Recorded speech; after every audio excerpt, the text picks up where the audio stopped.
안녕하십니까. 쉽고 빠른 모바일 웹 UI 개발의 저자 손찬욱입니다. 저는 현재 네이버에서 JMC 컴포넌트를 만들고 있고요.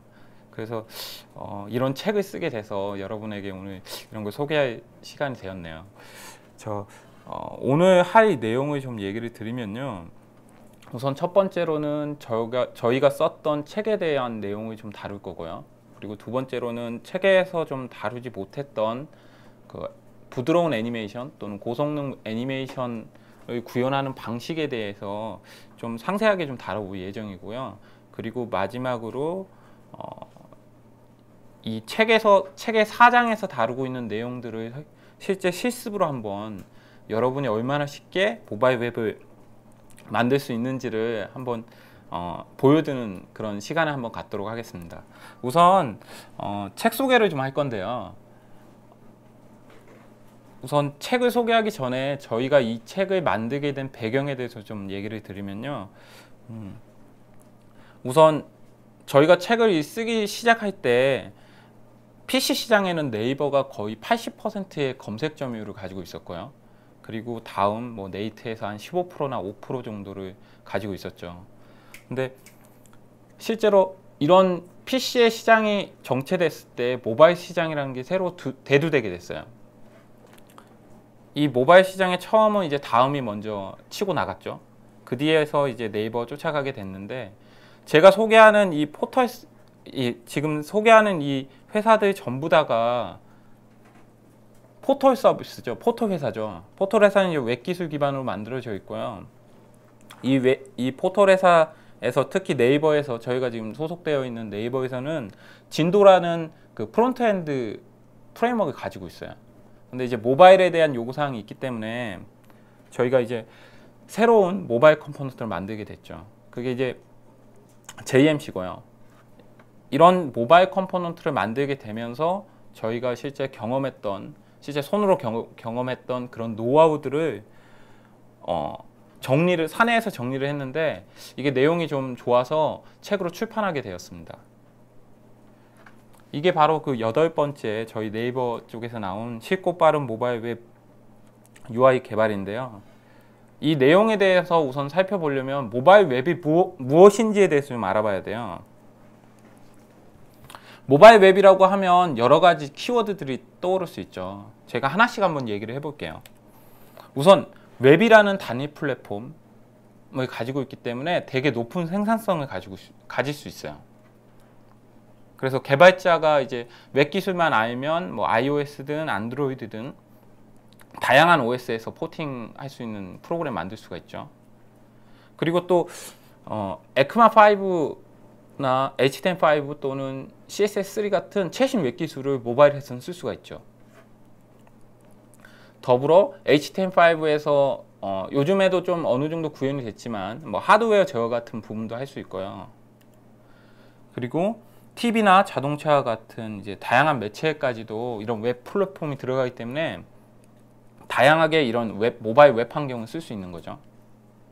근데 문제가 있어요. 저희가 이제 제가 방금 단일 플랫폼이라고 했잖아요. 근데 생각지 않게 실제로 이제 각 OS도 다르고 각 모바일 단말기를 만드는 그 디바이스도 다르기 때문에 실제로 그 프래그멘테이션 문제가 좀 생기거든요. 그래서 이런 프래그멘테이션을 해결하기 위해서는 기본적으로 이제 모바일 단말기에 대한 이런 그 특성이나 또 구분을 해야 될 필요가 있게 되고요. 그리고 또 단점으로 한다면 기존의 앱에 비해서 성능이 굉장히 떨어져요. 특히 애니메이션이나 이런 거나 또는 기타 화면 구성 같은 것도 앱에 비해서는 현저하게 떨어지죠. 근데 또 특이한 거는 터치나 제스처 같은 PC와 다른 인터페이스를 가지고 있어요. 또한 이 단말기를 회전하는 그런 환경적인 변화도 있죠. PC는 모니터로 회전할 수는 없잖아요. 그래서 PC와 다른 이벤트, 특성 같은 걸 좀 인지할 필요가 있고요. 그리고 또 화면도 작아요. 화면이 작다 보니까 나오는 이슈가 여러 가지 생길 수 있죠. PC와 다른 UX를 가져가야 돼요. 물론 화면이 작기 때문에 기획자나 기획자가 의도하는 바를 보다 명확하게 나타낼 수는 있어요. 근데 화면이 작다 보니까 많은 컨텐츠를 담을 수는 없죠. 그래서 많은 내비게이션이나 이런 게 많이 필요하게 되는데요. 대표적으로는 이제 플리킹, 이렇게 넘기는 네이버 메인이 있죠. 또 스크롤, 또는 이렇게 사이드 메뉴 같은 거 이렇게 숨겨서 보이는 기타 여러 가지 UX들이 많이 필요하게 되고요. 그리고 화면이 작다 보니까 PC와 다르게 디버깅도 굉장히 어려워요. 거기 단말기에서 실제 입력하는 데도 없고 별도 디버깅 환경이 열악하기 때문에 오히려 이쪽 부분에 대한 개발이 더 어려운 면도 있습니다.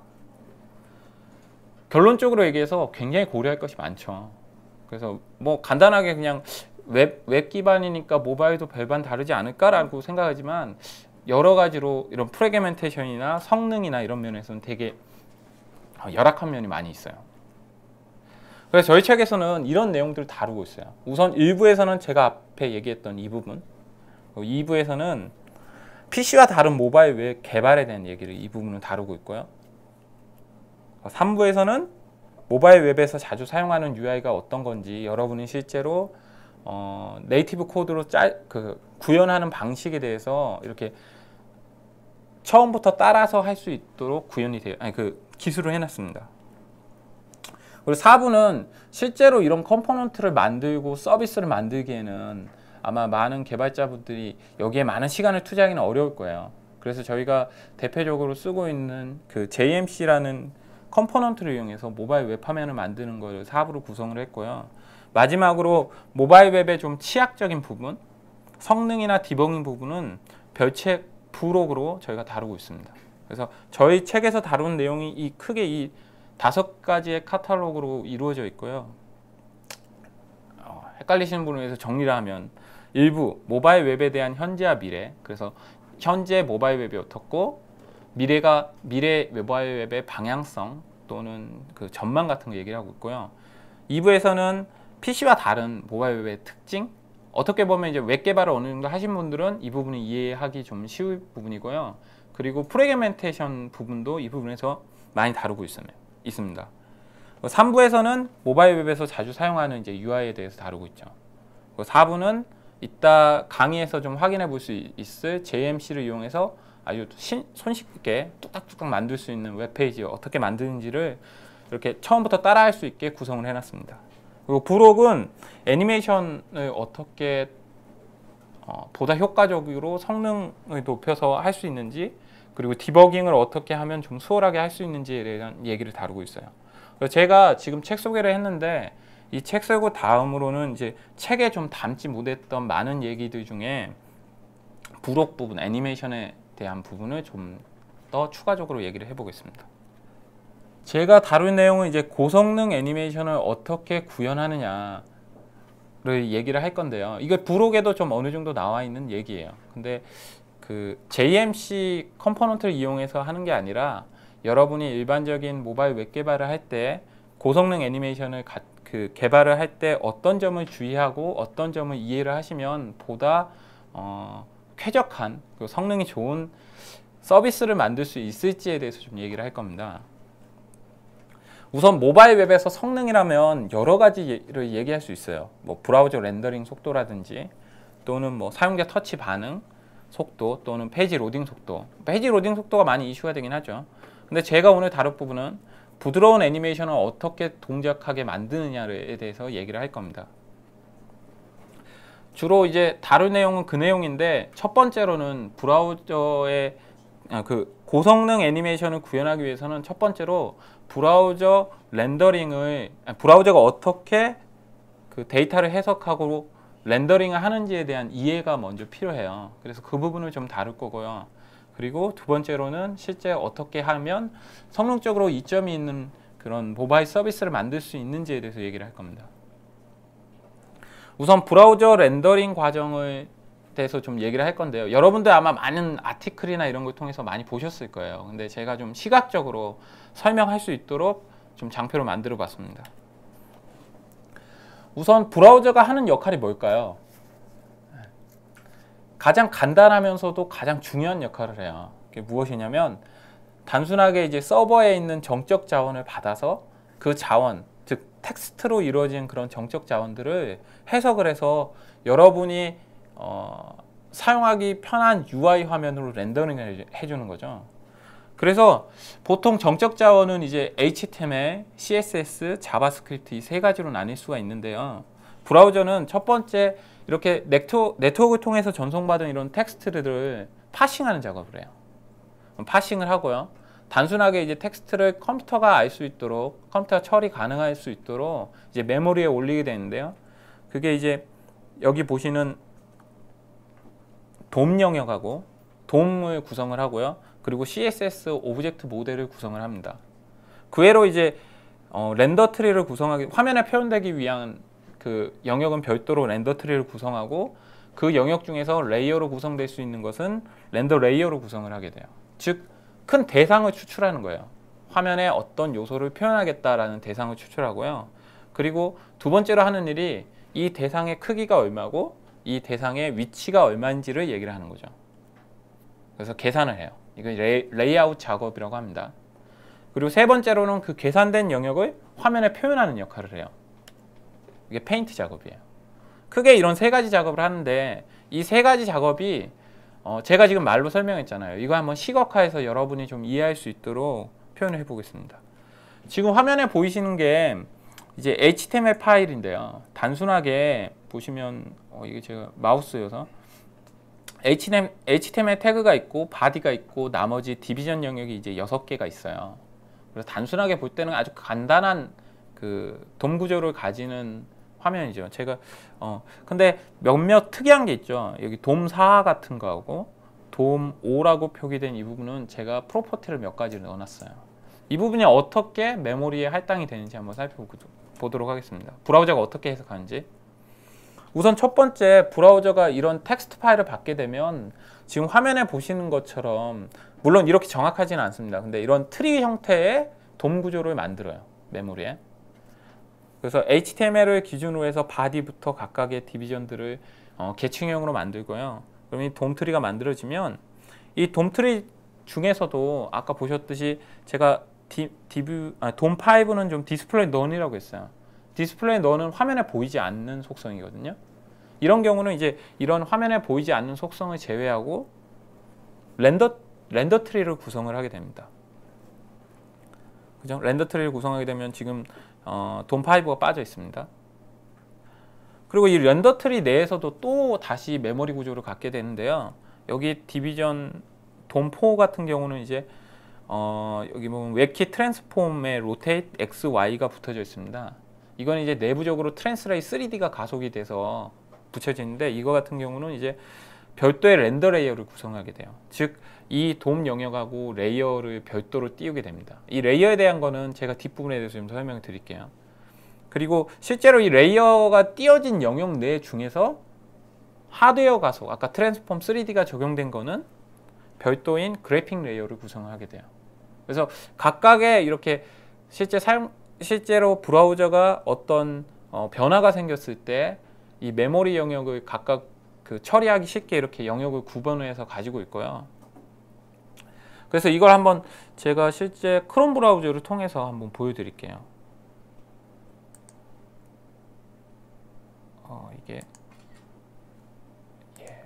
이게 화면이 잘 나올지 모르겠네요.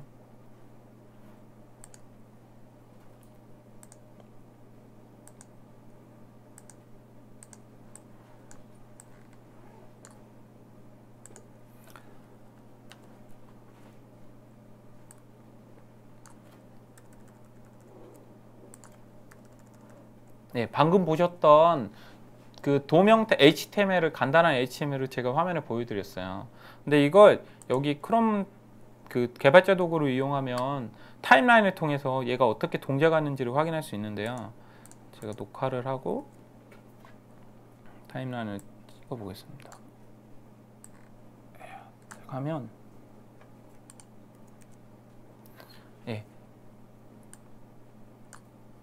아까 제가 말로 설명했던 내용들을 이렇게 브라우저에서는 해석을 하고 있어요. 먼저 HTML을 해석하고요. 그 페인트 작업을 하고 이거 좀 잘못 나온 것 같은데요. 해석하고 페인트 작업을 하게 돼요. 그리고 화면에 출력하기 위해서 이제 컴포짓 레이어 작업 같은 이런 기타 여러 가지 작업을 하게 되는데요. 이 부분에 대해서 좀 설명을 드리도록 하겠습니다.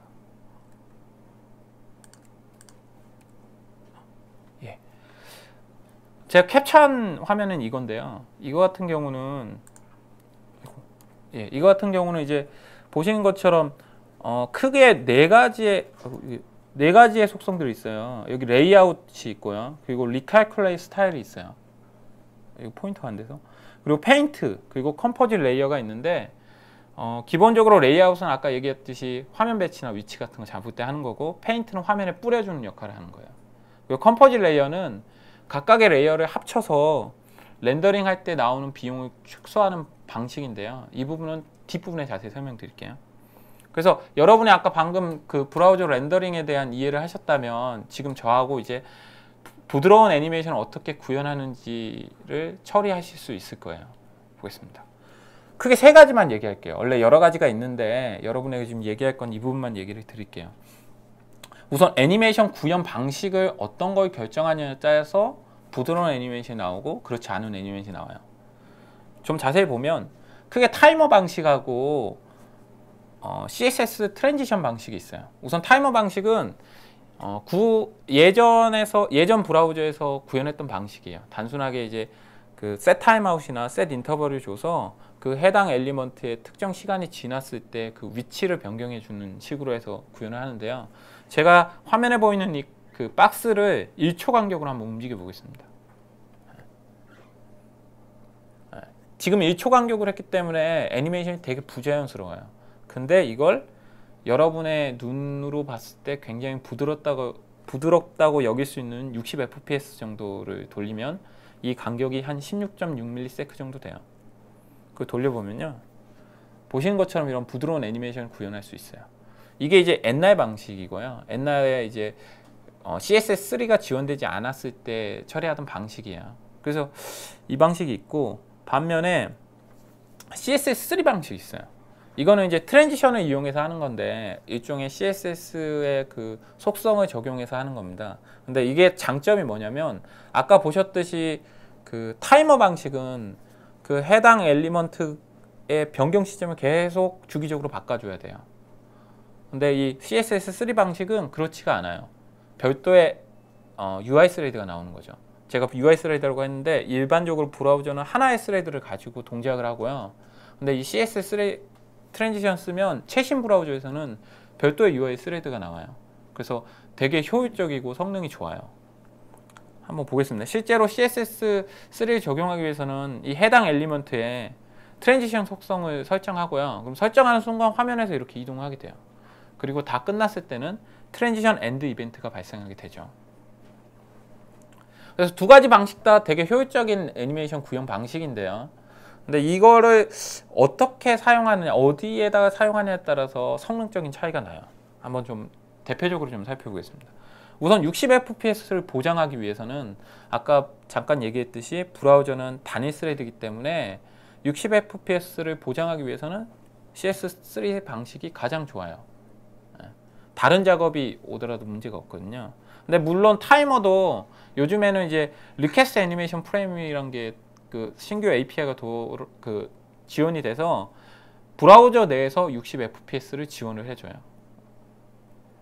그리고 간섭의 영향을 받지 않는다, 받는다. 이거는 가령 저희가 이렇게 애니메이션 동작하는 도중에 이제 AJAX 콜이나 별도의 스크립트 작업을 하게 되면, 제가 아까 브라우저는 단일 스레드이기 때문에 하나의 작업을 하게 돼요. 그래서 AJAX 콜 하는 대로 다시 컨텍스트 스위치가 이루어지고요. 그래서 문제가 됩니다. 일반 타이머로 하게 되면. 그래서 이런 경우는 오히려 CS3가 성능적으로 더 우세하죠. 근데 다양한 이동 곡선을 그리고 싶어요. 이제 뭐 이동 곡선이 이제 이렇게 등속으로 움직이거나 아니면 처음에는 빨라졌다가 처음엔 느려졌다가 하는 그런 걸 얘기하는데요. 이런 다양한 이동 곡선을 표현할 수 있는 거는 오히려 스크립트로 계산해서 할 수 있는 타이머가 더 적합하고요. 대신 CS3 같은 경우는 어느 정도 정해져 있죠. 물론 뭐 베지어 곡선이나 이런 것도 있지만 어느 정도 한계가 있어요. 그리고 이제 전체적으로 봤을 때 이제 그냥 웬만한 성능이 나오면 좋겠어요 라고 했을 때는 오히려 타이머 방식이 더 나아요. 이 부분은 이제 CS3는 최신 기술에서 쓸 수 있고, 또 신규 단말기에 따라서 버그들이 좀 많이 존재하기 때문에 타이머를 하는 게 오히려 안정적으로 그냥 서비스를 하기에는 더 나은 면이 있습니다. 결론을 얘기하면 만약 내가 이 애니메이션은 성능 위주로 하겠다. 그렇게는 CS3를 하시면 되고요. 아니면 다양한 효과를 주고 뭐 안정성 위주로 하겠다. 그럴 경우에는 타이머를 하는 게 가장 효과적인 방법입니다. 그래서 저희 JMC 컴포넌트에서는 되게 고민스럽잖아요. 뭘로 할지. 그래서 몇 가지 메소드를 제공하고 있어요. 뭐 유즈 타이밍 펑션 같은 경우는 이제 CSS3, 그러니까 해당 단말기에서 이 메소드를 호출하게 되면 이 단말기가 CS3가 더 적합할 경우에는 true를 반환하고 그렇지 않을 경우는 false를 반환합니다. 마찬가지로 이제 리퀘스트 애니메이션 프레임워크 같은 이런 API도 하이 단말기, 즉 2점대나 뭐 안드로이드 2점대, 3점대 이런 데 지원은 안 되고요. 근데 상위 단말기에선 지원이 되기 때문에 그 JMC 내에서도 구현이 되어 있어요. 그래서 그냥 단순하게 쓰면 되도록 지원하고 있습니다. 이건 일종의 저희 컴포넌트 쓸 때 사용하시는 팁이고요. 이제 다시 원래 주제로 돌아가서 이제 두 번째로 볼 거예요. 이 두 번째를 어떻게 활용하느냐에 따라서 부드러운 애니메이션을 또 결정할 수 있는 거죠. 보통 애니메이션을 하게 되면 이런 걸 거예요. 제가 한번 보여드릴게요. 지금 화면에 배경이 있고요. 그리고 여기에 앵그리 버드가 있어요. 네. 옛날에 제가 좋아했던 게임입니다. 이렇게 실제로 애니메이션에 이렇게 버드가 날아갈 때는 애니메이션이 되는 부분이 따지고 보면 물체 주변만 변경이 돼요. 배경은 변경되지 않죠. 그래서 브라우저가 이 배경 실제로 조금 움직임 따라 전체 다 그리는 건 아니고요. 이럴 경우에는 효과적으로 그리기 위해서 다음과 같이 구성을 하게 돼요. 이제 브라우저가 다 그렇지는 않습니다. 근데 제가 원리를 그냥 얘기 드리면 이제 이런 앵그리 버드라는 걸 별도 레이어로 구성을 하고요. 그리고 배경을 별도 레이어로 구성을 해요. 그래서 이 두 가지의 레이어의 상태가 배경은 변하지 않고 위에만 옮겨지면 위에 것만 변경하고 두 개의 레이어를 합치는 작업을 하죠. 이게 브라우저 아까 그 보셨던 컴파짓 레이어 작업이에요. 이럴 경우엔 굉장히 비용적으로 그냥 단순하게 생각했을 때도 다 그릴 필요가 없고 합치는 작업만 하기 때문에 굉장히 비용적으로 이점이 있습니다. 근데 이런 레이어 구성을 하기 위해서는 브라우저는 몇 가지 조건들이 있어요. 모두 다 이런 경우를 브라우저가 판단하지 않고요. 몇 가지 경우가 있는데 우선 모든 페이지는 다 루트 레이어로 하나를 들고 있어요. 그리고 아까 그 하드웨어 가속을 쓸 수 있는 트랜스폼 3D 속성이나 CSS 애니메이션 속성이 들어갈 경우에는 이걸 레이어로 별도로 구성을 하게 돼요. 그래서 제가 그 외로 이제 뭐 비디오 태그나 뭐 자식 엘리먼트 위치에 따라서 뭐 브라우저가 판단하는 기준이 다르지만 제가 이 부분에 대해서는 뒤에 데모로 실제 여러분들이 체험할 수 있도록 한번 보여드리도록 하겠습니다. 일반적인 제가 지금 보인 건 일반적인 애니메이션 한 프레임이 동작할 때 브라우저 내에서 어떤 작업을 하는가를 기본적으로 좀 뽑아낸 거예요. 보통 이제 애니메이션이 딱 일어났을 때 이제 이거는 타이머 기준으로 제가 얘기 드리는 거고요. 애니메이션이 딱 일어났을 때 리칼큘레이트 스타일이 딱 실행이 되고요. 이거는 이제 그 스타일을 엘리먼트의 스타일을 적용하면 무조건 이 타스크가 나와요. 그리고 그 스타일에 따라 레이아웃이 변경되면 레이아웃이 나오고 화면에 표현되는 거는 페인트가 나오고 마지막으로 변경된 레이어들을 합치는 컴포짓 레이어가 나옵니다. 근데 여기서 가장 비용이 많이 드는 건 레이아웃 작업이고요. 레이아웃 작업에 대해서 간단하게 좀 설명을 드리면 이렇게 화면 구성이 있을 때 위치가 변경되거나 크기가 변경되면 레이아웃 변경되잖아요. 그러면 이제 용어적으로 리플로우가 발생하고 이 리플로우는 실제로 비용이 굉장히 큰 작업이에요. 근데 이거는 특히 제가 찾아본 문서를 보면 이게 폼같이 이렇게 하드웨어 퍼포먼스가 낮은 경우에는 더욱 그런 거죠. 그래서 이 부분을 제거하는 게 가장 주 목적이 되겠죠. 그래서 좀 얘기를 들으면 컴포짓 레이어를 제외하고는 비용이 큰 레이아웃이나 페인트를 제거하는 거죠. 이게 애니메이션의 그 효과를 극대화할 수 있는 방법입니다. 그래서 우선 이런 걸 하기 위해서는 각각의 레이아웃을 유발하는 속성, 페인트를 유발하는 속성, 컴포짓 레이아웃을 유발하는 속성들이 무엇인지를 좀 알아야 되고요. 그걸 좀 제가 살펴보겠습니다. 우선 레이아웃 같은 경우는 일반적으로 그냥 유추할 수 있어요. 제가 한번 볼까요? 여기 보면 이제 하이트나 위드스, 당연히 크기가 변경되니까 레이아웃이 발생하겠죠. 근데 의외로 이렇게 탑이나 레프트, 바텀 같은 위치 이동이 돼도 레이아웃이 발생돼요.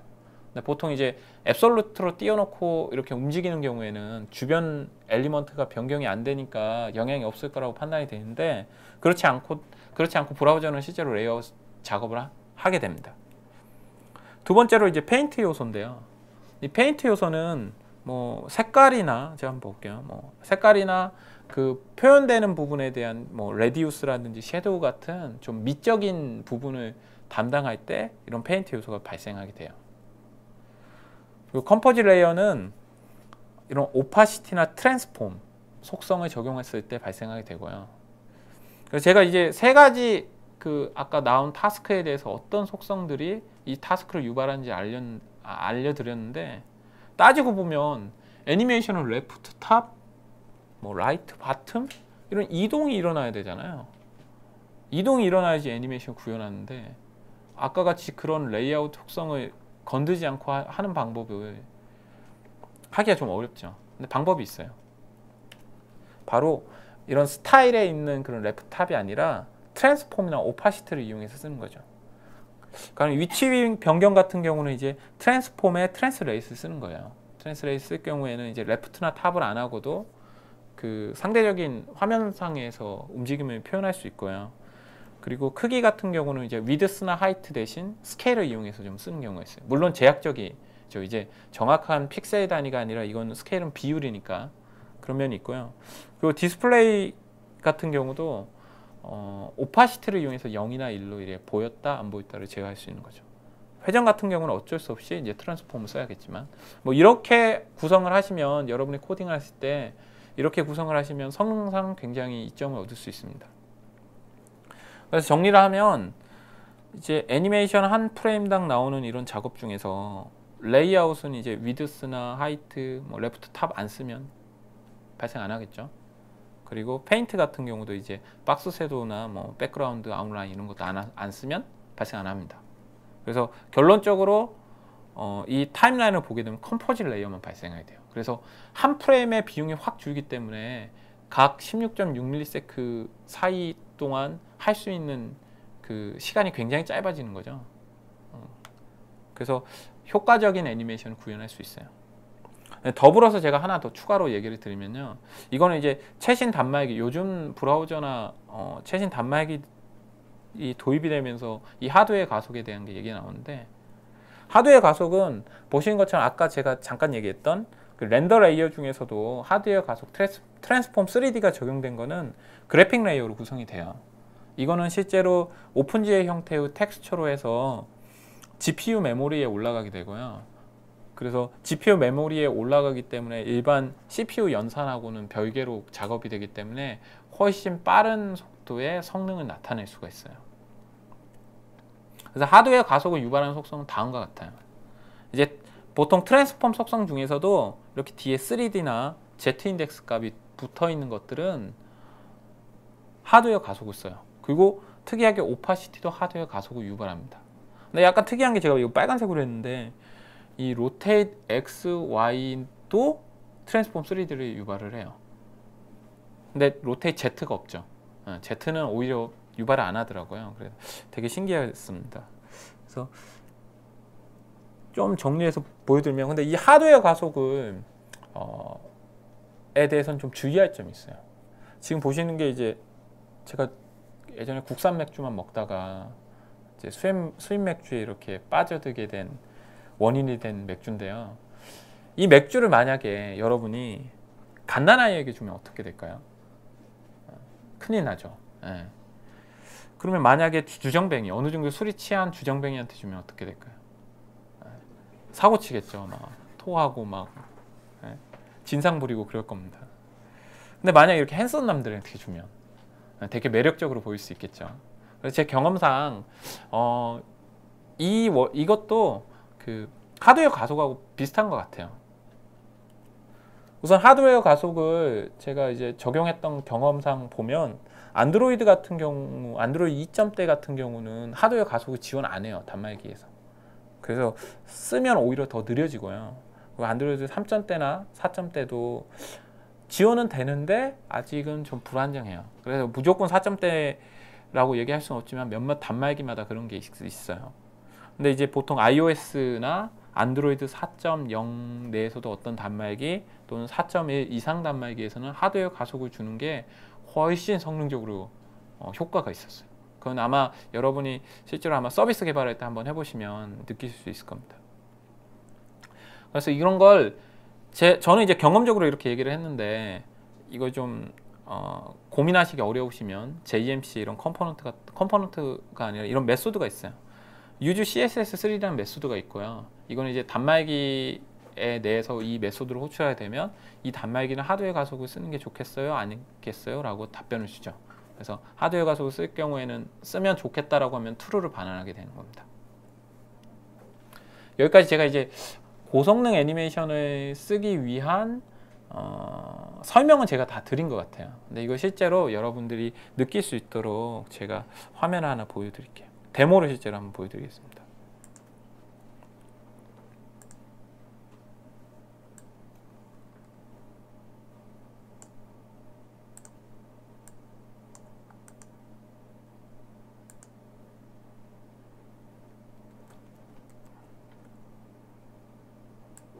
자, 이 데모는요, 저희 JMC에 있는 모프를 이용해서 애니메이션 구현하는 걸 만들었어요.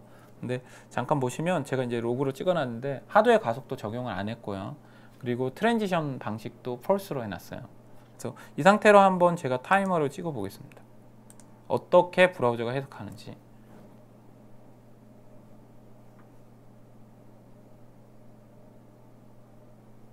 네, 정지를 해놓고요.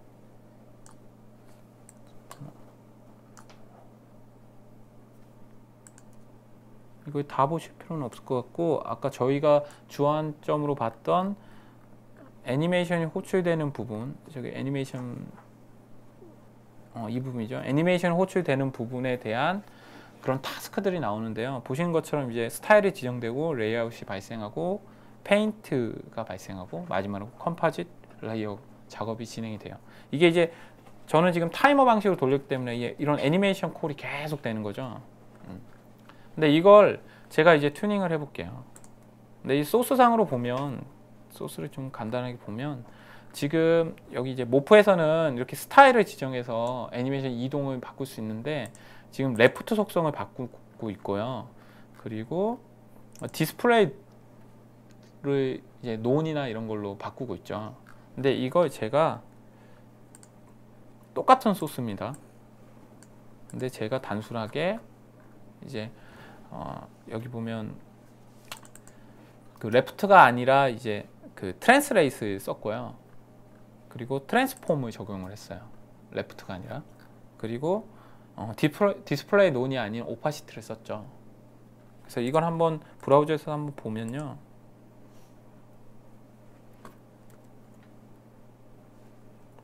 물론 하드웨어 가속은 폴스고 트랜지션도 폴스입니다. 그래서 타임라인을 제가 켜보고 다시 보겠습니다.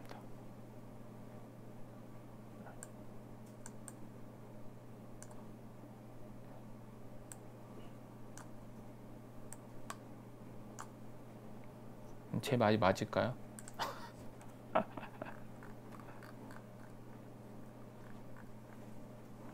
예, 애니메이션 부분인데요. 틀리네요? 네. 네, 틀리는 게 맞아요. 네. 제가 하나 더 설명드릴 게 있어서 일부러 이런 예제를 준비했는데요. 이 레이어라는 걸 인식을 하셔야 되는데요. 아까 제가 설명 중에 레이어가 기본적으로 루트 레이어를 하나 갖고 있다고 했어요. 그리고 지금 같은 경우는 레이어가 별도 구성한 속성을 제가 넣지 않았어요. 그래서 이렇게 타이머를 돌리면 지금 이게 레이어거든요, 보여지는 게. 근데 지금 보시면 레이어가 움직이죠. 크기가 변경되고 있어요. 그래서 레이아웃이라는 이벤트가 그 작업이 발생하게 되고요. 그래서 저희가 아까 그런 작업을 했지만 실상은 성능상 이점을 얻을 수가 없어요. 이걸 제가 좀 바꿔볼게요. 여기 소스에서 제가 아까 잠깐 얘기했듯이 레이어를 구성하기 위해서는 몇 가지 조건들이 있어요. 그 중에 이제 트랜스폼 3D를 주는 방식이 있고 뭐 몇 가지 아까 비디오 엘리먼트나 뭐 아니면 CSS 애니메이션을 쓰는 방식이 있는데 제가 한번 하드웨어 가속을 주면서 레이어로 구성을 해볼게요. 이게 화면에 어떻게 보일지. 우선 레이어부터 보면요. 네, 레이어가 생겼네요. 그리고 딱딱 움직이죠. 이거 타임라인으로 한번 다시 보겠습니다.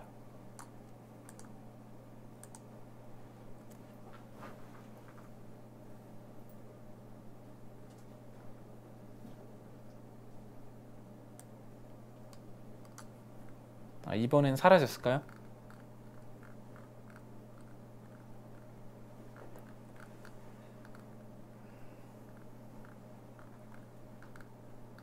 이 부분이네요. 애니메이션 나오고 레이아웃 없어졌죠. 페인트 없어졌죠. 사라졌네요. 저희가 의도하는 바처럼 이 브라우저가 하는 작업들을 많이 없앴어요. 이 정도만 해도 성능적으로 많이 우수해요. 되게 부드러운 성능 낼 수 있거든요. 근데 제가 한 가지만 더 해볼게요. 아까 저희가 앞부분에서 애니메이션 성능을 높이기 위해서는 타이머 방식이 있고 CSS3 방식이 있다고 했어요. 이걸 지금 타이머로 돌렸는데 제가 CSS3 방식으로 한번 돌려볼게요. 동작 방식을 바꾸고요.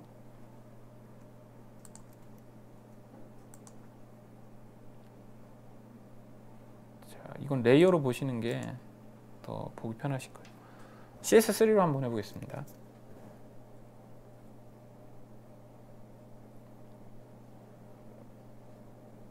차이점이 있나요? 아까 그 CS3가 아니라 타이머 방식은 보시는 것처럼 레이어가 계속 움직였어요. 근데 이제 CSS3 방식은 보시는 것처럼 그 움직이는 멈추는 애니메이션 끝나는 시점에만 탁탁 바뀌죠. 그래서 브라우저에 메인 그 UI 스레드를 쓰지 않고 별도의 스레드를 쓰는 걸 이렇게 시각적으로도 좀 확인할 수 있으세요.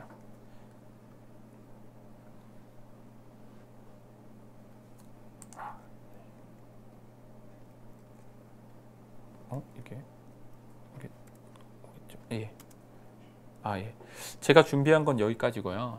그 다음은 저희 책의 4부에서 다루고 있는 JMC를 이용해서 웹페이지를 만드는 걸 실제 예제를 통해서 여기 김성철 과장님이 좀 보여주실 거예요. 네, 안녕하세요. 그 네이버에서 동일하게 JMC 업무를 유지보수하고 있는 김성철이라고 합니다. 저는 그 책 안에 그 JMC를 이용을 해서 그 데모, 그러니까는 뭐라 그래야 되지?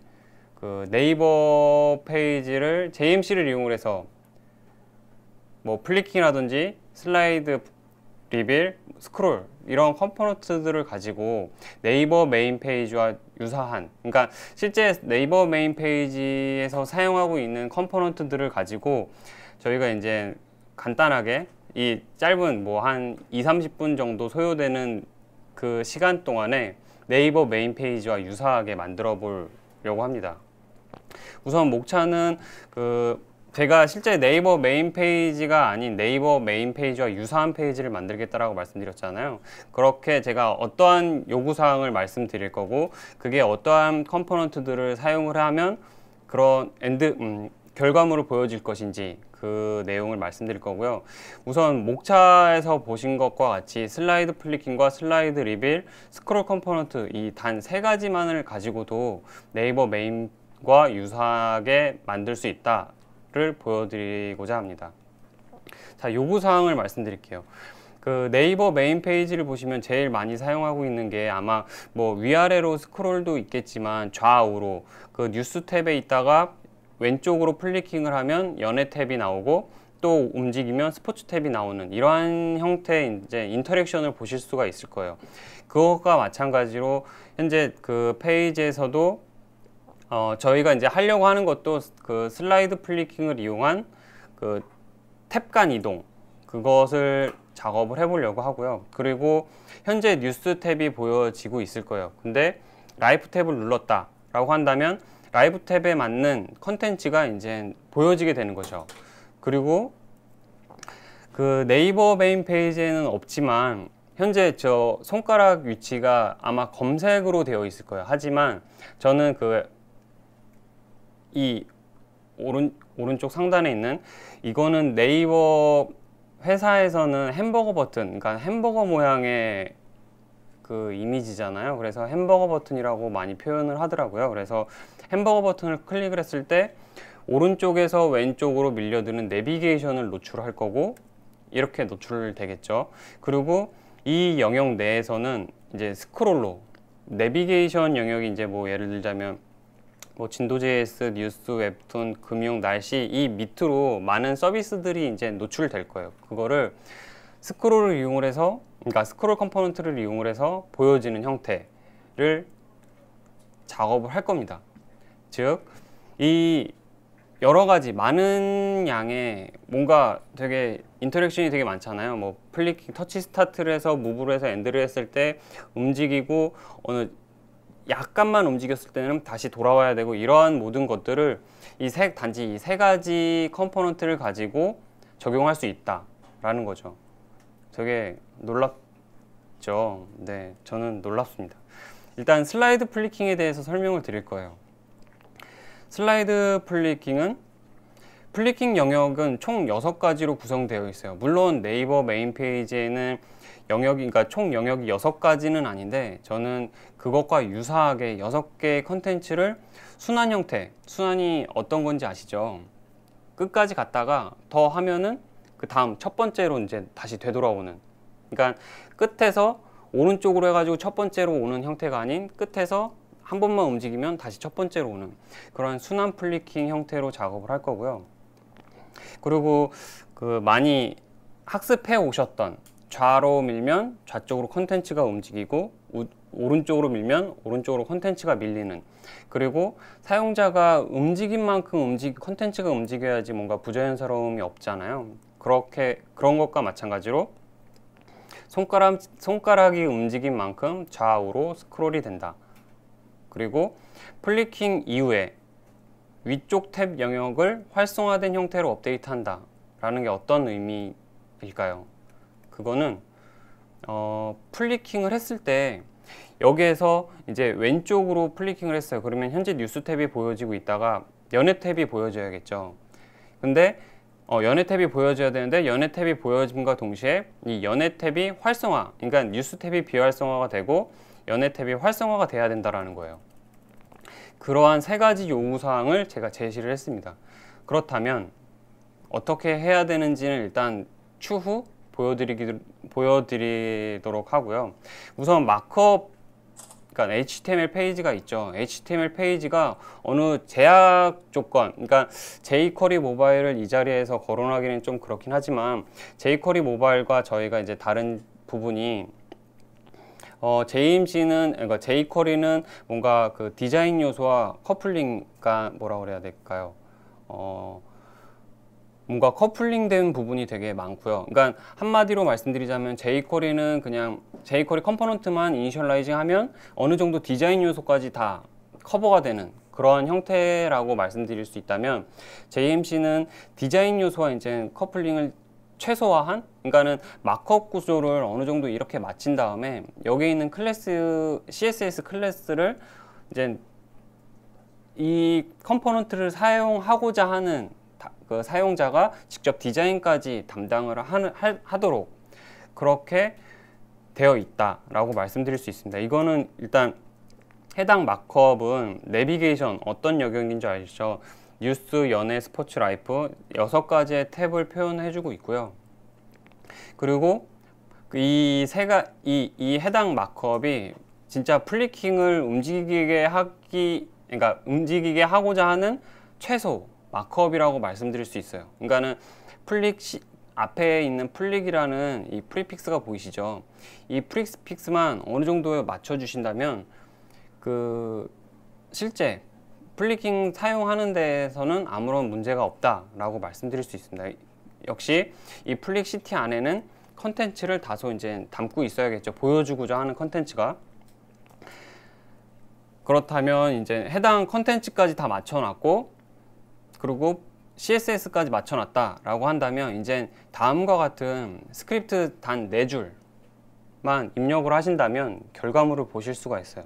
자, 어떻게 되는지, 네, 4줄 정도만 넣으면은 동작이 되고, 그리고 실제 동작 전체적인, 뭐 예를 들자면 플리킹을 했을 때 그 위에 상단에 있는 탭이 활성화되고 비활성화되고 뭐 이러한 동작들, 그리고 예를 들자면 뭐 스포츠 탭을 눌렀을 때 스포츠에 맞는 컨텐츠가 보여지는 역할들, 뭐 이런 것들을 이 해당 여러 가지 이 코드상에서 이제 적용이 가능하도록 되어 있습니다. 이거를 실제 데모 페이지를 통해서 공유 드리도록 할게요. 이 아까 앞서 보셨던 이 코드가 제가 준비된 곳이, 그러니까 준비됐고요. 이 컨텐츠, 그러니까 마크업 페이지가, 이거는 이제 실제 저희가 준비를 해서 아마 그 깃허브에 올라가 있는 걸로 알고 있고요. 그걸 다운받으시면 이와 동일한 그 내용을 보실 수가 있습니다. 이 스크립트 태그 안에 코드를 넣어서 세이브를 해볼게요. 그리고 나서 새로 고침을 하고 플리킹을 시도해 보겠습니다. 잘 동작하죠. 원래 잘 동작하고 있었던 거를 다시 보여주는 거 아니냐라고 말씀하실 것 같아서 다시 제거를 해볼게요. 그리고 새로 고침을 해보겠습니다. 아무리 해봐도 플리킹이 안 되죠. 근데 넣었을 때는 네, 플리킹이 잘 동작하고 있습니다. 위에도 보시면 마찬가지 이제 그 라이프, 펀, 쇼핑 돌아갔다가 앞서 말씀드렸던 요구사항의 첫 번째가 순환 플리킹으로 돌아가야 된다라고 말씀드렸잖아요. 쇼핑에서 다시 플리킹을 하면 뉴스 탭으로 처음으로 돌아오는 네, 그 현상을 보실 수가 있고요. 그리고 움직일 때 이 연애 탭, 움직일 때 스포츠 탭, 그 연애 탭이 비활성화되고 스포츠 탭이 활성화되는 이러한 현상들도 보실 수가 있는데 코드로 이제 좀 풀어서 말씀드려 볼게요. 이 해당 그 코드는 A 탭이라고 해서 그냥 배열을 담고 있는 이 위에 있는 뉴스, 연예, 스포츠, 라이프 탭을 칭하는 거고요. N 초이스는 현재 내가 어떤 페이지를 현재 보고 있다. 그러니까 인덱스 페이지인 거겠죠. 새로 고침을 하면 뉴스 탭이 활성화되어 있어요. 뉴스 탭이 0번째 인덱스, 연예 탭이 첫 번째 인덱스가 된다라는 거죠. 그래서 이 값을 가지고 이제 내부적으로 로직을 처리를 하고 있고요. 이 해당 플리킹이라는 커스텀 이벤트가 있습니다. 그러니까 저희 그 JMC에서는 뭔가 액션이 있고 나서 그 사용자들한테 이 액션이 끝났으니 이 끝난 액션 다음에 하고자 하는 행동들을 이 코드 안에다 넣으십시오 라는 형태로 커스텀 이벤트가 발생된다라는 거죠. 그러니까는 이 플리킹이라는 커스텀 이벤트는 동작이 완료되고 나서 호출되는 이벤트다 라고 생각하시면 될 것 같고요. 비커럽트는 이와 같이 지금 현재 뉴스 탭 적용이 안 되어 있는데 이 비커럽트는 추후 말씀드리다시피 이제 라이프 탭을 누르면 현재 뉴스 탭에서 바로 라이프 탭으로 이동 점핑되는 거잖아요. 그때 컨텐츠 세 판을 이제 바꿔줘야 돼요. 그때 동작되는 코드 라인인 거고요. 그리고 넥스트일 때, 넥스트가 아닐 때 이제 다음 판, 이전 판을 바꿔주는 코드라고 생각을 하시면 됩니다. 그리고 마찬가지로 그 플리킹 할 때 그 탭이 활성화되고 비활성화되는 영역이라고 보시면 된다라는 거죠. 네, 이제 간단한 코드만 가지고 네이버 메인 서비스에서 보시는 것과 같이 플리킹이 동작되더라. 네. 그리고 이제 기능 추가를 하자면, 왜 아까는 탭을 눌렀을 때 그 탭에 맞는 컨텐츠로 이동이 안 됐었잖아요. 이 코드를 추가로 이제 적용을 해보도록 할게요. 이게 그 탭을 눌렀을 때 원하는 컨텐츠로 이동할 수 있게끔 해주는 코드인데요. 이것도 마찬가지로 맨 마지막에 이 코드는 책 내용 중에 다 그 기술이 되어 있기 때문에 물론 타이핑은 하셔야 될 거예요. 네, 타이핑을 하시지만 이 짧은 시간 안에서는 이제 제가 타이핑을 할 수가 없어서 카피 앤 페이스트를 하겠습니다. 아까는 이제 플리킹이 자연스럽게 잘 됐었잖아요. 여기에서 라이프 탭으로 한번 이동해 볼게요. 네, 연예 탭, 쇼핑, 뉴스. 네, 단지 이 짧은 코드만으로도 탭 간 이동, 플리킹 전부 다 할 수 있었습니다. 그리고 그 오른쪽 햄버거 버튼을 눌렀을 때 오른쪽에서 왼쪽으로 밀려드는 슬라이드 리빌 컴포넌트라는 게 있는데요. 이거를 한번 적용을 해볼게요. 일단 기능을, 그러니까 요구사항에 대한 정의를 해보자면, 검색창 옆에 버튼을 누르면 오른쪽에서 왼쪽으로 슬라이드 되는 메뉴가 나타나야 된다. 그리고 검색창 옆 버튼, 그러니까 햄버거 버튼을 누르면 펼쳐졌던 오른쪽 그 내비게이션이 다시 오른쪽으로 슬라이드 되면서 닫혀야 된다라는 두 가지 요구사항이 있습니다. 일단 슬라이드 리뷰를 사용하기 위해서는 마크업, 그러니까 그 규칙이라 하는 마크업 제약 조건이 있는데요. 헤더, A사이드, CT라는 세 가지 그 디비전 영역이 있어요. 헤더는 상단에 보이는 그 검색창 영역인 거고요. A사이드는 오른쪽에서 왼쪽으로 밀려들 그 내비게이션 영역, 그리고 컨텐츠는 하단에 보이는 그 플리킹 영역 적용했던 곳 있잖아요. 그 영역으로 세 가지로 나뉠 수가 있고요. 초기화 스크립트는 다음과 같습니다. 이거를 한번 적용해 보도록 할게요. 마찬가지로 그 다음 줄에다가, 그러면 새로 고침을 했어요. 이 햄버거 버튼을 눌렀을 때 오른쪽에서 왼쪽으로 밀려들어야 된다고 했잖아요. 누르면 오른쪽에서 왼쪽으로 밀려드는 내비게이션이 나타난다. 그리고 스크롤 했을 때는 여기서 주의 깊게 보셔야 될 것은 왼쪽에 있는 컨텐츠가 같이 스크롤 되고 있어요. 네, 그렇죠. 이거를 유심히 보시면 될 것 같고요. 그러면 이제 코드상으로 말씀을 드려 볼게요. 슬라이드 리빌이라는 컴포넌트를 초기화를 했습니다. mmargin이라는 값을 60이라고 했어요. 이 60이라는 값은 이 컨텐츠가 보여줘야 될 여분, 그러니까 이 컨텐츠의 사이즈, 그러니까 지금 보여지는 부분이 60픽셀 정도 보여진다라고 보시면 될 거예요. 160으로 바꿨다. 그러면 어떻게 될까요? 아까보다는 좀 커지겠죠. 네, 커지겠죠. 그리고 레프트라는 거는 오른쪽, 그러니까 레프트 방향으로 펼쳐진다라는 의미인 거예요. 그러니까 오른쪽에서 왼쪽으로 밀려든다라는 거겠죠. 그럼 라이트로 바꿔왔을 때는 왼쪽에서 오른쪽으로 밀려드는 거예요. 하지만 이게 펼쳐졌다 닫힐 때 이제 이 햄버거 버튼을 통해서 열었다 닫았다 하잖아요. 하지만 오른쪽에서 왼쪽으로 밀려들 때는 닫을 수 있는 방법이 사실 이 버튼 하나이기 때문에 이거는 시연하지 않도록 할게요. 네, 그리고 그 달러 엘리먼트의 딜리게이트를 써서 해당 영역, 햄버거 버튼을 클릭을 했을 때 그 슬라이드 리빌을 토글 시키는, 그러니까는 펼쳐졌다 닫았다 하는 해당 기능을 의미하게 됩니다. 자, 그리고 이제 아까 펼쳐졌을 때 이렇게 스크롤 하면은 컨텐츠가 따라 움직인다라는 거를 한번 유심히 보시라고 했고요. 그리고 컨텐츠보다 이 내비게이션 영역이 훨씬 길어요. 좀 뭔가 UI 상으로 보기 좀 그렇죠. 그래서 이 오른쪽 영역을, 그러니까 내비게이션 영역을 스크롤 컴포넌트를 사용을 해서 브라우저 사이즈에 딱 맞게 표현해보자 라는 겁니다. 슬라이드 리빌 영역이 노출이 되면 메뉴가 스크롤 방식으로 작동된다. 그리고 스크롤 객체가 생성되었다면, 스크롤 객체가 생성됐다라는 건 스크롤 컴포넌트를 이니셜라이즈 했다라는 거죠. 이니셜라이즈를 했다면 매번 추가로 생성하지 않아야 된다. 왜냐하면 매번, 그러니까 톡을 할 때마다 스크롤 컴포넌트를 매번 초기화를 한다면 뭔가 부자연스럽게 동작될 수 있다라는 거죠. 그래서 생성이 되었다면 생성하지 말아야 된다. 그리고 스크롤을 아래로 이동한 상태에서 메뉴를 닫을 때 스크롤 위치가 위로 이동돼야 된다라는 게 어떤 말씀이신지 어떤 내용인지 이해되실까요? 그러니까는 이렇게 하단으로 이제 내려놨어요. 하단으로 내려놓고 이 해당 내비게이션을 닫은 거죠. 닫았다가 다시 열었어요.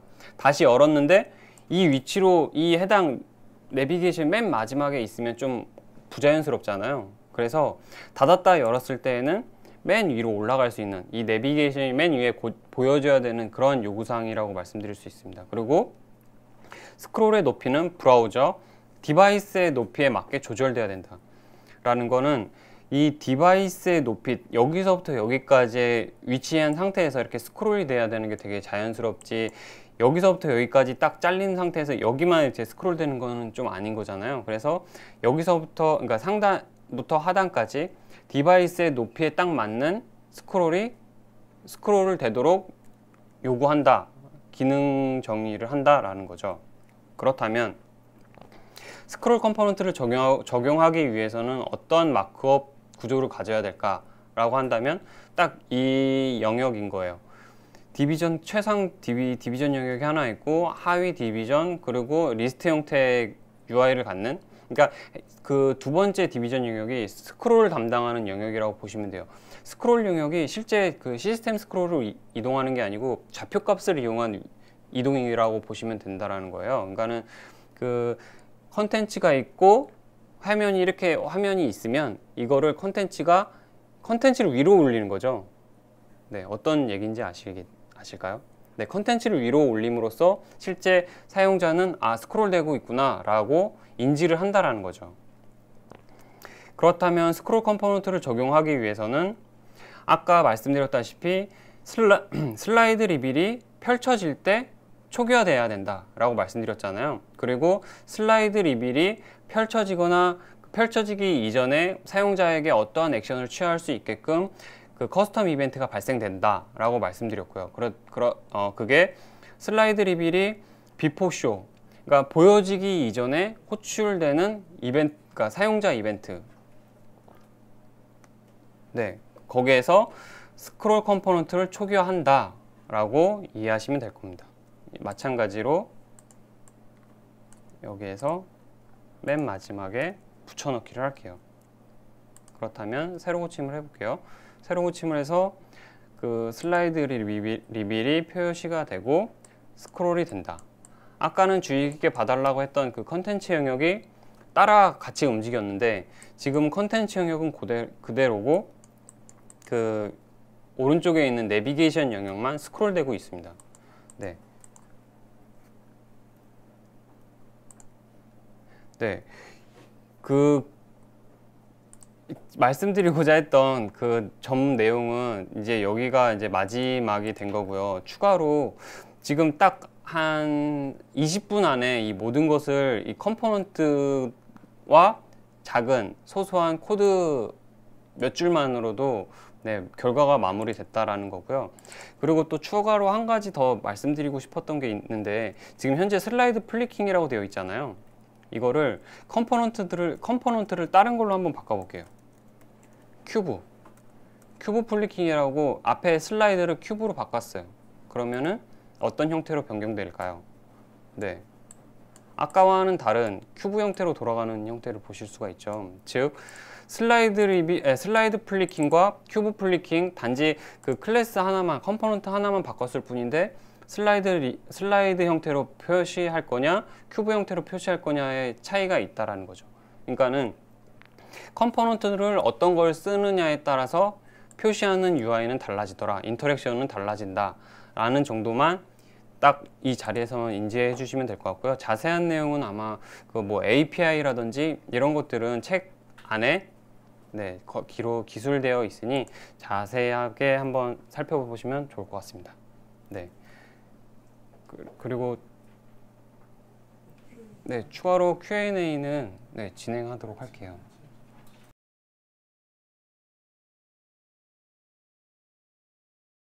예.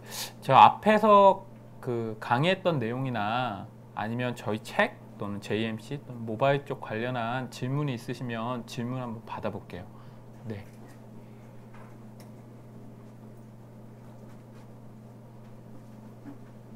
오늘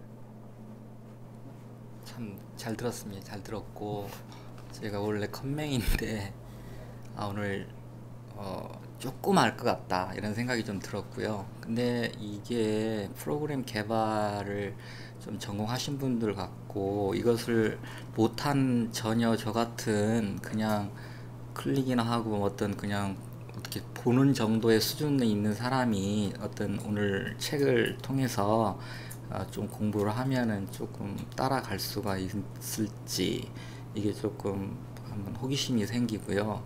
그다음에 아까 그 컴포넌트에서 슬라이드 큐브만 이렇게 옮기셨다고 그랬잖아요. 재밌더라고요. 재밌는데 이제 두 가지 방법밖에 없나요? 또 이렇게 더 만들 수 있는 슬라이드나 큐브 말고도 뭐 어떻게 뭐 다르게 뭐 많지 않을까요? 네네. 슬라이드 큐브 뭐 커버 다양한 형태로 그 거기다가 이제 작업되어 있고요. 그 어떤 내용만 바꿔치기 하면은 네네네. 얼마든지 무슨 공으로도 만들 수 있고 아니면 펜타곤도 만들 수 있고 제 생각에는 여러 가지도 만들면 재밌겠다 이런 생각이 좀 들었고, 그래서 좀 저 같은 초보자가 이런 책을 보게 되면은 저도 이렇게 만들 수가 있을지, 만들 수만 있다면 해보고도 싶다 이런 생각이 좀 들었거든요. 네, 제가 좀 추가로 좀 답변을 드리면요.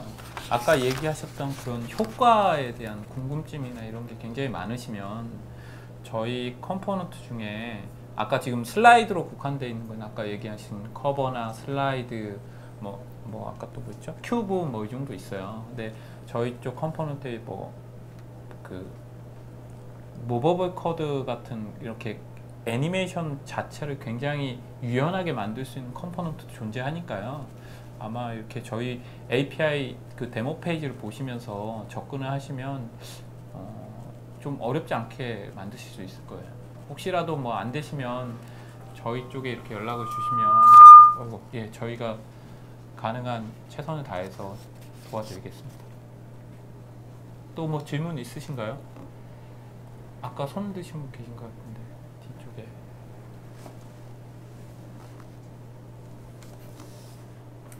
원래 세미나란 게 이렇게 다 오시면 이렇게 질문을 잘 안 하세요. 또 나중에 가서 또 이렇게 물어보시는 분도 많이 있긴 하더라고요. 제가 몇 가지 올라온 질문 중에 하나 답변 드릴게요. 뭐 있나요? 예, 올라온 것 중에 하나 보니까 이제 JMC 디바이스 지원은 어디까지 하나요? 라고 물어보신 질문이 있는데요. JMC는 우선 간단하게 얘기 드리면 JMC는 이제 iOS 같은 경우는 4점대부터 그리고 안드로이드는 2점대부터 지원하고 있어요. 근데 이 부분에 좀 얘기를 드리면 일반적으로 저희가 이제 모바일 컴포넌트나 모바일 프레임워크, 특히 프론트엔드 쪽을 이렇게 UI 쪽에 대한 컴포넌트를 쓰시면 보통 jQuery 모바일 같은 걸 많이 써요. 예, 접근하기 쉽고 또 국제 표준이라고 얘기할 수 있을 정도로 사람들이 많이 쓰고 있고 레퍼런스도 다양하죠. 근데 다른컨대 국내 단말기에서 한번 돌려보세요. 정상적으로 나오는 게 많이 없어요. 예. 근데 저희는 이제 네이버에서 기본적으로 쓰고 있는 컴포넌트고요. 저희가 2점대가 주력인 한 2년 전부터, 3년 전이죠. 3년 전부터 네이버에서 네이버 모바일 화면을 JMC 컴포넌트로 만들었고, 그리고 저희 QA 과정도 실제로 안드로이드 2점대부터 국내 주요 단말기 기준으로 최신 폰까지 다 이렇게 커버를 하고 있기 때문에 아마 이렇게 단순하게 그냥 기능성 건 jQuery 모바일 가서 딱딱 만들어도 돼요. 근데 만약에 이렇게 다양한 이렇게 UI적으로 좀 문제가 생긴 거나 좀 이렇게 좀 품질이 높은 서비스를 원한다면 오히려 JMC를 사용해서 하시는 게 훨씬 효과적이고 QA 비용이나 나중 유지 보수나 이런 걸 훨씬 수월하게 하실 수 있을 거예요. 중간에 질문 하나만 더 받아볼게요. 또 있나요? 예.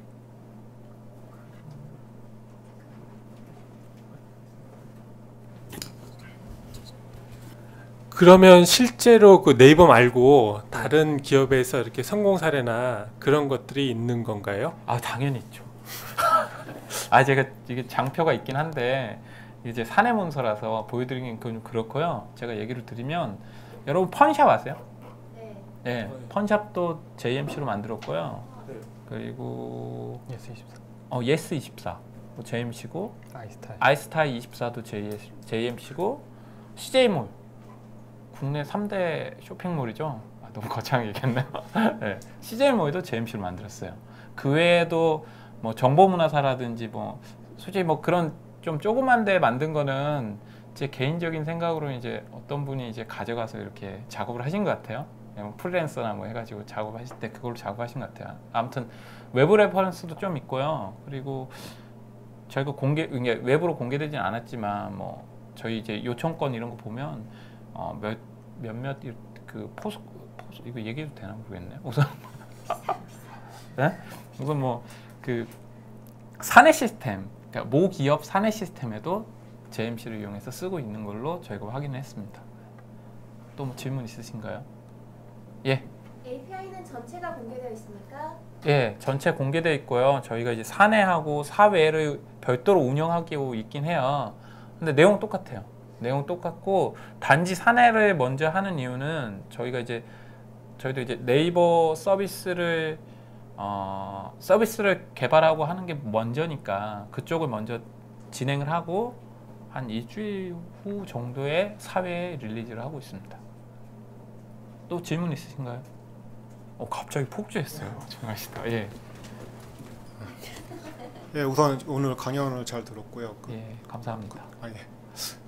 혹시 jQuery 모바일하고 예. 호환성 부분을 뭐 그런 계획이나 이런 게 있으신지 좀 어떻게 보면 좀 민감한 질문일 수 있는데 그 계획이 혹시나 있는지. 저 jQuery 하면 좀 약간 빠직해요. 빠지긴 아니고 호환은 계획은 없어요. 왜냐면 저희가 이제 이 젠도 JS JMC뿐만 아니라 JC 컴포넌트도 있고 진도도 있는데 이런 플랫폼을 만들고 있는 인원이 극히 소수예요. 그래서 jQuery를 이렇게 뭐 연관하고 호환성까지는 저희가 좀 에포트가 좀 많이 부족한 것 같고요. 근데 그 정도 답변 좀 드릴 수 있을 것 같아요. 저희 정체성도 있으니까 그 부분까지는 좀 추후 뭐 어떻게 될지는 모르겠지만 현재로서는 그렇습니다. 또 질문 있으세요? 어려운 걸음 하셨는데 이때 질문하셔야지. 제가 가능한 속사정까지 다 얘기 드릴게요. 없으신가요? 그럼 저 다시 온라인으로 가서 또 온 게 있는데요. 이거 그냥 이건 API 문서 질문 같아요. 그냥 플리킹 영역에서 초기 탭이 아닌 초기 탭이 첫 번째가 아닌 상태로도 표현이 가능한가요? 이거 옵션으로 가능하고요. 그냥 n 디폴트 인덱스라는 걸 주시면 돼요. 얘기 나왔으니까 제가 하나 보여드릴게요. 이게 화면 보이시나요? 안 보이시죠? 그러면 생략할게요. API 문서 좀 설명드리려고 했어요. 네. 또 뭐 질문 있으신가요? 근데 다들 어떻게 오신 거예요? 네. 저 여기 방송을 한다고 해서 처음에 막 입이 바짝바짝 마르더라고요. 그래서 발음이 많이 새서 처음에 들으실 때 책 소개할 때는 많이 발음이 새서 들으시기 좀 힘들었을 것 같긴 해요. 질문 있으세요? 아까 타이머 방식하고 CSS3 방식하고요 좀 양쪽으로 나눠졌어. 타이머 방식하고 아까 CSS3 방식이 있었잖아요. 그래서 어떤 장점은 이쪽이고 단점은 이쪽으로 양쪽으로 나눠졌잖아요. 그러면은 이 책을 통해서 보면은 이렇게 나눠져서 설명이 가능했다고 저는 생각이 들어가는데 그럼 만약에 조금 그걸 따르지 않고 내가 조금 응용을 해서 조금 다시 이렇게 제가 스스로 만약에 공부를 더 조금 한다면 또 바꿔서 더 좋은 효과를 나타낼 수 있나요? 제가 그 두 가지 얘기한 거는 웹 브라우저 내에서의 구현 방식이고요. 그 방식에 대한 예제나 이런 거는 저희 책보다는 그 전에 네이버에서 나온 진도 프레임워크인가? 그 책이 있어요. 근데 그 책은 여러분이 그냥 제목만 봤을 때는 이게 진도를 다루고 있나라고 보실 수 있는데 진도도 다루고 있어요. 근데 주 내용은 자바스크립트에 대한 걸 다루고 있어요. 그래서 아까 말씀하신 그 뭐 타이머 방식이니 CSS3 방식이니 뭐 그런 것도 나와 있고요. 기본적으로 뭐 이벤트에 대한 뭐 그 모델 같은 것도 나와 있고, 그래서 오히려 저희 책을 접근하실 때 먼저 선행해서 보셔야 할 책인 것 같아요. 그 책을 먼저 보시고 저희 책을 보시면 좀 더 이해하기 쉽고, 그리고 아까 얘기하신 부분은 저희 부록에 그걸 구현하는 방식에 대해서 간단한 코드가 들어가 있어요. 그래서 그걸 한번 해보시면 차이가 있다는 걸 좀 아실 수 있을 겁니다. 네. 잠시만요. 예, 강의 잘 들었습니다. 궁금한 점이요. 예를 들어서 jQuery 모바일로 사람들이 요즘에 많이 개발을 한다고 하면서 그렇게 하면 모바일 웹까지를 만든 후 그 다음에 하이브리드 앱을 만들기 위해서 또 이제 폰갭 이런 네, 다른 예. 프레임워크 같은 것을 이용한다고 하는데 모바일 웹을 오늘 이제 설명을 해주셨잖아요. 예, 그래서 예. 이건 네이버 모바일 웹페이지인데 이 상태에서 무슨 뭐 앱으로 이제 변형이 일어나는 건지 그렇게 아니면 앱 같은 거는 뭐 따로 네. 만드시는 건지 그런 안에가 어떻게 되는 건지 궁금합니다. 예. 그런 질문 가끔 들어왔어요. 근데 그거는 이제 약간 영역이 다른 거고요. 근데 일례로 제가 드려볼게요. 저희 책에도 그런 얘기가 약간 나와요. 일부에서 그런 얘기가 나오는데 지금 얘기하신 건 모바일 웹하고 그냥 웹으로 만든 걸 그냥 웹페이지가 아니라 나는 앱으로 만들고 싶어요 라는 얘기잖아요. 그죠? 그리고 하이브리드 앱으로 만들고 싶어요 라는 얘기인데 그거는 저희 네이버를 보시면 네이버 앱이죠. 근데 내용 들어가는 컨텐츠들 많잖아요. 다 웹이에요. 모바일 웹이라는 거죠. 그래서 우선은 제가 질문하신 의도를 정확하게 답변이 되는지 모르겠지만 우선은 그 서비스가 무엇인가에 따라서 웹 서비스로 갈 거냐 앱을 쓸 거냐를 결정을 하셔야 돼요. 그리고 만약에 이게 모바일 웹에서 그러니까 웹이 아니 그러니까 컨텐츠를 주로 다루는 건 웹이 오히려 편하고요. 컨텐츠가 계속 바뀌잖아요. 그럴 경우는 웹으로 구성하는 게 좋고 그렇지 않을 경우는 앱이 오히려 더 편할 수도 있어요. 접근성이 더 좋거든요. 그래서 그런 두 가지의 장점을 갖는 그런 서비스를 만들고 싶었다 하면 말씀하신 하이브리드 앱을 써요. 그거는 이제 지금 뭐 폰갭 같은 거 얘기하셨는데 폰갭도 뭐 제가 이렇게 좀 가볍게 얘기할 수는 있지만 그거는 단순하게 그 브라우저를 앱에서 띄운 거예요. 대신 브라우저가 아직 HTML5 스펙에서 구현되지 않은 뭐 SMS라든지 뭐 또 뭐 있을까요? 뭐 아무튼 그 앱의 API를 접근해서 쓸 수 없는 부분도 있잖아요. 연락처를 가져온다든지 이런 걸 폰갭 API를 통해서 쓰고 있어요. 근데 폰갭은 따지고 보면 이제 앱의 API를 내부적으로 호출하고 있고 보여주는 거는 이제 브라우저 환경이죠. 그래서 말씀하신 뭐 저희 JMC로 그걸 만들고 폰갭으로 감싸도 되고요. JMC로 만들고 그 브라우저의 환경을 그냥 일반 이제 안드로이드 개발이나 iOS 개발을 하시면 단순하게 웹뷰라는 객체가 있어요. 그 객체만 올려놓아도 충분히 쓸 수가 있어요. 예. 굳이 프레임워크를 쓰지 않으시고 그냥 랩핑만 하나 해줘도 훌륭하게 쓸 수 있습니다. 답변이 됐나요? 네. 또 질문 있으신가요? 아니면 제가 온라인 거 하나만 온라인 또 올라온 게 있네요. jQuery나 이런 것들과 비교했을 때 JMC의 큰 차별성이 뭔가요? 네. 저희도 항상 고민이에요. 근데 명확하게 얘기해 드릴 수 있어요.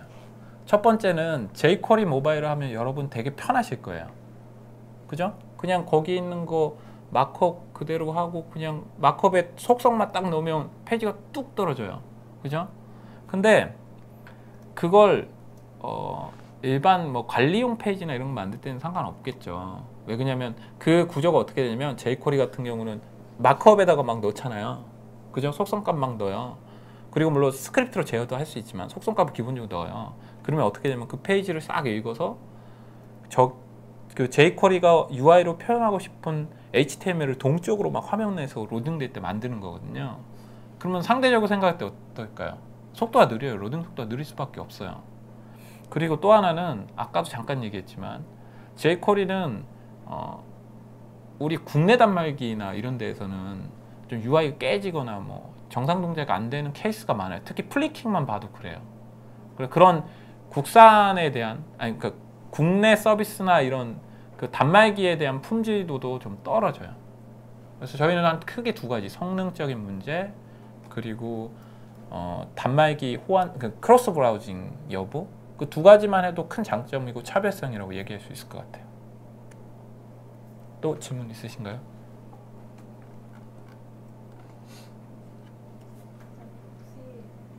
네. 책에 관련된 거 아니고 예.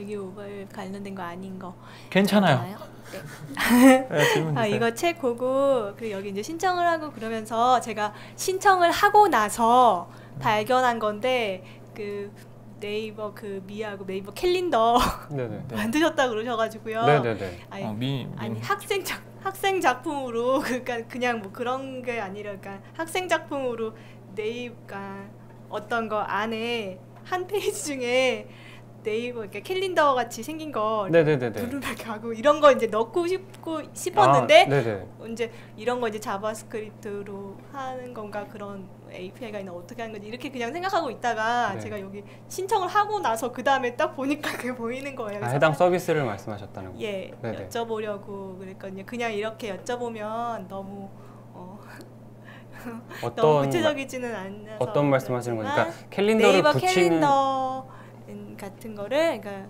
만약에 이제 구현해서 이제 만들고자 한다면 네네네. 네, 학생 작품 같은 걸로 만들려고 하는데 그런 거 그러니까는 어떻게 해서 어떻게 서비스를 해서 만드시겠다는 만들 수 거예요. 그냥 캘린더, 그러니까는 뭐 예를 들자면 인풋을 누르면 캘린더 영역이 펼쳐지는 그걸 말씀하시는 건가요? 예, 전자인가요? 누르면 캘린더 영역이 펼쳐지고 그거요? 그 일자가 그거는 같이 써지고 그 일지가 캘린더라는 그 컴포넌트가 있어요. 그래서 인풋 영역에다가 그 해당 캘린더 데이트 피커라는 그 컴포넌트를 붙이면은 그 인풋 박스를 눌렀을 때 하단에 이제 캘린더가 펼쳐지고 그 캘린더의 좌우를 눌렀을 때는 이전 달, 다음 달 뭐 이런 식으로 정상 동작되는 모습을 확인할 수가 있다라는 거죠. 그러니까는 그 데이트 피커라는 컴포넌트가 존재를 하고 그거를 아까 비슷하게 이제 컴포넌트를 초기화를 했을 때 적용할 수 있는 그런 여러 가지 다양한 컴포넌트들이 내재되어 있으니까요. 네, API는 아마 지금 화면 못 보여주시나 보시는 거죠? 보이네. 보고 계신 건가요? 예, 제가 보여드릴게요. JMC도 있어요. JMC도 있고 진도 컴포넌트도 있고요. 칼렌더? 데이트 피커. 데이트 네, 여기를 이런 거 말씀하시는 네네. 거죠? 글 쓰는 거는 아마 추가로 작업을 하셔야 될 거고요. 여기에서는 그냥 그 딱 날짜를 선택하고 뭐 바꾸고 뭐 이런 정도. 네. 디자인도 물론 바꾸실 수 있습니다. 네. 네, 또 질문 있으신가요?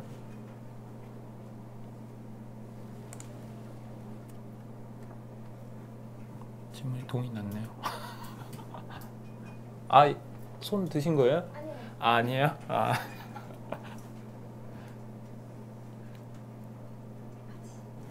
맞지. 네? 맞지. 예, 감사합니다. 오늘 여기까지 참여해 주시고 감사해서. 저 이거 보다가 지금 들어오셔가지고. 많이 피곤하신 것 같은데 네. 오늘 황금 같은 금요일 즐거운 금요일 되시고요. 네, 감사합니다. 오늘 마치도록 하겠습니다. 감사합니다. 감사합니다.